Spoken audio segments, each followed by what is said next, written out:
Hallelujah, price lord. ದೇವರ ನಾಮಕ್ಕೆ ಮಹಿಮೆ ಉಂಟಾಗಲಿ. ಪ್ರಿಯರೇ, ಕಳೆದ ಒಂದು ವಾರ ಕಾಲ ದೇವರು ನಮ್ಮ ಜೊತೆಯಲ್ಲಿದ್ದು ನಮ್ಮ ನಡೆಸಿದ್ದಕ್ಕಾಗಿ ದೇವರನ್ನು ಸ್ತುತಿಸುತ್ತೇನೆ. ಬರಬೇಕಾಗಿದ್ದ ಎಲ್ಲ ಆಪತ್ತು ಅನರ್ಥಗಳನ್ನು ನೀಗಿಸಿ ನಮ್ಮನ್ನು ರಕ್ಷಿಸಿ ಕಾಯ್ದುಕೊಂಡದಕ್ಕಾಗಿ ದೇವರ ನಾಮವನ್ನು ನಾನು ಮಹಿಮೆ ಪಡಿಸುತ್ತೇನೆ. ಇವತ್ತು ಕೂಡ ಬೆಳಗಿನ ಸಮಯದಲ್ಲಿ ದೇವರು ನಮ್ಮ ಜೊತೆಯಲ್ಲಿ ಮಾತನಾಡುವುದಕ್ಕೆ ಶಕ್ತನಾಗಿದ್ದಾನೆ. ಆತನ ವಾಕ್ಯವು ಜೀವವುಳ್ಳ ವಾಕ್ಯವಾಗಿದೆ. ಆತನ ವಾಕ್ಯವು ನಮ್ಮನ್ನು ಬಲಪಡಿಸುವಂಥದ್ದಾಗಿದೆ. ಆತನ ವಾಕ್ಯವು ಇಬ್ಬಾಯಿ ಕತ್ತಿಯಾಗಿದೆ. ಹಲ್ಲೆಲೂಯಾ. ಅದು ಯಾವ ರೀತಿಯಲ್ಲೂ ನಮ್ಮ ಜೊತೆಯಲ್ಲಿ ಮಾತನಾಡುವ, ನಮಗಾಗಿ ಕ್ರಿಯೆ ಮಾಡುವ, ನಮಗಾಗಿ ಅದ್ಭುತ ಮಾಡುವ ವಾಕ್ಯಗಳಾಗಿ ಇರುವುದರಿಂದ ನಾವು ಇವತ್ತು ಕೂಡ ಬೆಳಗ್ಗೆ ನಮ್ಮ ಜೊತೆಯಲ್ಲಿ ಮಾತನಾಡುವಂಥ ವಾಕ್ಯವಾಗಿದೆ. ಈ ವಾಕ್ಯ ಇವತ್ತಿನ ಧ್ಯಾನಕ್ಕಾಗಿ ಮಾರ್ಕನ ಸುವಾರ್ತೆ ಪುಸ್ತಕ 5ನೇ ಅಧ್ಯಾಯ 34ನೇ ವಾಕ್ಯ ನಾವು ಧ್ಯಾನಿಸೋಣ. ಮಾರ್ಕನ ಸುವಾರ್ತೆ ಪುಸ್ತಕ 5ನೇ ಅಧ್ಯಾಯ 34ನೇ ವಾಕ್ಯ. Mark's chapter 5 verse 34. ಮಗಳೇ, ನಿನ್ನ ನಂಬಿಕೆ ನಿನ್ನನ್ನು ಸ್ವಸ್ಥ ಮಾಡಿತು, ಸಮಾಧಾನದಿಂದ ಹೋಗು, ನಿನ್ನನ್ನು ಕಾಡಿದ ರೋಗವು ಹೋಗಿ ನಿನಗೆ ಗುಣವಾಗಲಿ ಎಂದು ಹೇಳಿದನು. ಇದರ ಮುಖ್ಯ ಅಂಶ ನಮಗೆ ಗೊತ್ತಿದೆ ಎಲ್ಲರಿಗೂ.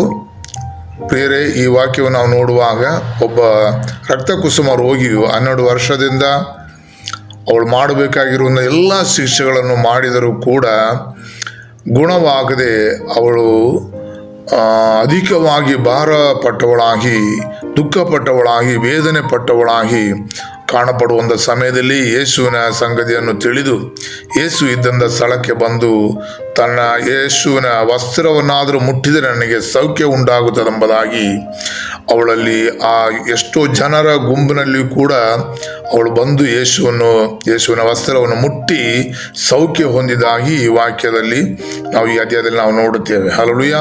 ಪ್ರಿಯರೇ, ನಮ್ಮ ನಂಬಿಕೆಯು ನಮ್ಮನ್ನು ಸ್ವಸ್ಥಪಡಿಸುವಂಥದ್ದಾಗಿರುತ್ತದೆ. ನಮ್ಮ ಅವಶ್ಯಗಳಿಗೆ ಉತ್ತರ ಕೊಡುವಂಥದ್ದಾಗಿರುತ್ತದೆ. ಹಲ್ಲೆಲೂಯಾ. ದೇವರ ಮೇಲೆ ನಂಬಿಕೆ ಇಟ್ಟು ನಾವು ಪ್ರಾರ್ಥಿಸುವಾಗ, ನಾವು ಆತನ ಹತ್ತಿರ ಬರುವಾಗ ನಮ್ಮ ಒಂದೊಂದು ವಿಷಯಗಳಿಗೂ ಆತನ ಉತ್ತರ ಕೊಟ್ಟು ನಮ್ಮನ್ನು ಸೌಖ್ಯಪಡಿಸಿ, ನಮ್ಮನ್ನು ಅನುಗ್ರಹಿಸಿ, ನಮ್ಮನ್ನು ನಡೆಸುವಂಥ ದೇವರಾಗಿದ್ದಾನೆ. ಹಲ್ಲೆಲೂಯಾ. ಅವಳು ತೀರ್ಮಾನಿಸಲು, ನಾನು ಹೋಗಿ ಯೇಸುವಿನ ವಸ್ತ್ರದ ಕೊಂಡೆಯನ್ನಾದರೂ ಮುಟ್ಟಿದರೆ ನನಗೆ ಸೌಖ್ಯ ಉಂಟಾಗುತ್ತದೆಂಬುದಾಗಿ ಅವಳು ನಂಬಿದಳು. ಅದೇ ಪ್ರಕಾರ ನಮ್ಮ ಜೀವಿತದಲ್ಲಿ ಕೂಡ ಯಾವುದೇ ವಿಷಯವಾಗಿರಲಿ, ಅವಳ ಒಂದು ದೊಡ್ಡ ಸಮಸ್ಯೆ ಅವಳ ರೋಗವಾಗಿತ್ತು. ಬಟ್ ನಮ್ಮ ಜೀವಿತದಲ್ಲಿ ಈ ರೋಗವಿಲ್ಲದೆ ಇರಬಹುದು. ಬಟ್ ಅದೇ ರೀತಿಯಲ್ಲಿ ಅನೇಕ ವಿಧವಾದ ದೊಡ್ಡ ಭಾರವಾದ ಕಾರ್ಯಗಳು ನೆನೆಸಿಕೊಂಡು ನಮಗೆ ಬಿಡುಗಡೆ ಸಿಕ್ಕದೆ ನಾವು ಅದನ್ನು ಬೇಸರದಿಂದ ಎದುರುಗೊಳ್ಳುತ್ತಾ ಇರುವಂಥ ಕಾರ್ಯಗಳು, ಅನೇಕ ಕಾರ್ಯಗಳು ಇರಬಹುದು.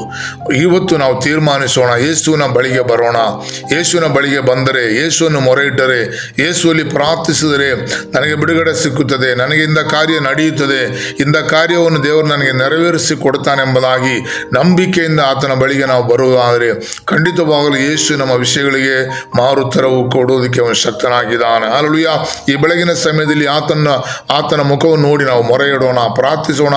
ಖಂಡಿತವಾಗಲೂ ಈ ರಕ್ತಕುಸುಮ ರೋಗಿಯನ್ನು ಸೌಖ್ಯಪಡಿಸಿದ ಕರ್ತನು ನಿಮ್ಮನ್ನು ಸೌಖ್ಯಪಡಿಸೋದಕ್ಕೆ ಶಕ್ತನಾಗಿದ್ದಾನೆ. ನಿಮ್ಮ ಸಮಸ್ಯೆಗಳಿಗೂ ಉತ್ತರ ಕೊಡೋದಕ್ಕೆ ಅವನು ಶಕ್ತನಾಗಿದ್ದಾನೆ. ನಿಮ್ಮ ಒಂದೊಂದು ಉಪದ್ರವಗಳ ತೊಂದರೆಗಳ ನಿಮಿತ್ತ ನೀವು ಪಡುವಂಥ ವೇದನೆಗಳನ್ನು ಕಾಣುವ ಕರ್ತನು ನಿಮ್ಮನ್ನು ಸೌಖ್ಯಪಡಿಸಿ, ನಿಮಗೆ ಹಲ್ಲೆಲೂಯಾ ನಿಮ್ಮನ್ನು ಸಂತೈಸಿ, ನಿಮಗೆ ಅನುಗ್ರಹವನ್ನು ಕೊಟ್ಟು, ನಿಮ್ಮನ್ನು ಸಕಲ ವಿಧವಾದ ವೇದನೆಗಳಿಂದ, ರೋಗಗಳಿಂದ ಬಿಡಿಸಿ ನಿಮ್ಮನ್ನು ರಕ್ಷಿಸುವುದಕ್ಕೆ ಅವನು ಶಕ್ತನಾಗಿದ್ದಾನೆ. ಹಲ್ಲೆಲೂಯಾ. ನಿಮ್ಮ ಆತ್ಮವನ್ನು ಕೂಡ ರಕ್ಷಿಸುವುದಕ್ಕೆ ಅವನು ಶಕ್ತನಾಗಿದ್ದಾನೆ. ಆದ್ದರಿಂದ ಈ ಬೆಳಗಿನ ಸಮಯದಲ್ಲಿ ಆತನ ಕರದಲ್ಲಿ ಸಮರ್ಪಿಸಿ, ಕರ್ತಾವೇ, ಯೇಸಪ್ಪ, ನಿನ್ನ ಸಮ್ಮುಖದಲ್ಲಿ ಬರುತ್ತಿದ್ದೇನಪ್ಪ, ನನ್ನನ್ನು ಸೌಖ್ಯಪಡಿಸು, ನನಗಿಂದ ವಿಷಯದಲ್ಲಿ ಬಿಡುಗಡೆ ಕೊಡು, ನನಗಿಂದ ಕಾರ್ಯವನ್ನು ನೆರವೇರಿಸಿ ಕೊಡು ಎಂಬುದಾಗಿ ಪ್ರಾರ್ಥಿಸೋಣ. ಕರ್ತನ ಅನೇಕ ಅದ್ಭುತಗಳನ್ನು ಮಾಡುತ್ತಾನೆ. ನಮ್ಮ ಕಣ್ಣುಗಳನ್ನು ಮುಚ್ಚಿ ಪ್ರಾರ್ಥಿಸೋಣ. ನಮ್ಮನ್ನು ಬಹಳವಾಗಿ ಪ್ರೀತಿಸುವ ನಮ್ಮ ತಂದೆಯ ದೇವರೇ, ಈ ಬೆಳಗಿನ ಸಮಯದಲ್ಲಿ ಅಪ್ಪ, ಈ ರಕ್ತಕುಸುಮ ರೋಗಿಯನ್ನು ಸೌಖ್ಯಪಡಿಸಿದ ಕರ್ತಾವೇ, ನಮ್ಮನ್ನು ಕೂಡ ಸೌಖ್ಯಪಡಿಸುವುದಕ್ಕೆ ನಿನ್ನಿಂದ ಸಾಧ್ಯ. ನಮ್ಮ ಒಂದೊಂದು ಸಮಸ್ಯೆಗಳಿಗೂ ಬಿಡುಗಡೆ ಕೊಡುವುದಕ್ಕೆ, ಉತ್ತರ ಕೊಡುವುದಕ್ಕೆ, ಆಮೇಲೆ ಕರ್ತನೇ ಸೌಖ್ಯ ಕೊಡುವುದಕ್ಕೂ ನೀನು ಶಕ್ತನಾಗಿರುವುದರಿಂದ ಕರ್ತಾವೇ, ಈ ಬೆಳಗಿನ ಸಮಯ ನಿನ್ನ ಪಾದ ಬಿಡು ನಮ್ಮನ್ನು ಒಪ್ಪಿಸುತ್ತೇವೆ.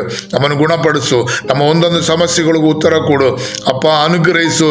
ಹಲ್ಲೆಲೂಯಾ. ಕರ್ತನೇ, ಉಪದ್ರವಗಳಲ್ಲಿ, ತೊಂದರೆಗಳಲ್ಲಿ ಸಿಕ್ಕಿಕೊಂಡು ನಮ್ಮನ್ನು ಬಿಡಿಸಿ ವಿಶಾಲ ಸ್ಥಳದಲ್ಲಿ ನಮ್ಮನ್ನು ಸೇರಿಸು. ಕರ್ತನೇ, ನಿನ್ನ ಸ್ವರ್ಗ ರಾಜ್ಯದ ಮಹಿಮೆಯನ್ನು ಹೊಂದಿಕೊಳ್ಳೋದಕ್ಕೆ ನಮಗೆ ಕೃಪೆ ಮಾಡು, ಅನುಗ್ರಹಿಸು. ಯೇಸುವಿನ ನಾಮದಲ್ಲಿ ಬೇಡುತ್ತೇವೆ ತಂದೆಯೇ, amen. Hallelujah. Praise the lord.